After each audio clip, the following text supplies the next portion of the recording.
যাবে না, কোনো খানকায় যাওয়া যাবে না, এগুলি বাধা শুনে আকৃষ্ট হয়।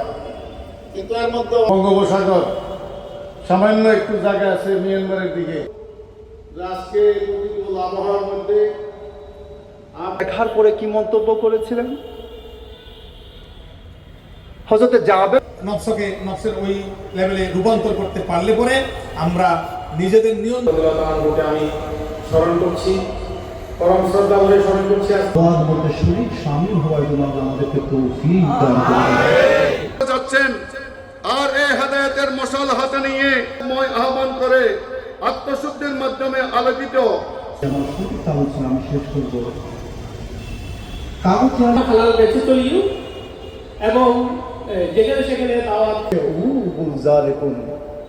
তোমার এই সিনাকে মোহাব্বতে শাইখ তার জন্য দোয়াতে শরীক শামিল হওয়ার জন্য আমরা গুনাহগার এখানে জান্নাতি গাউসুল আজম কনফারেন্সের উসিলায়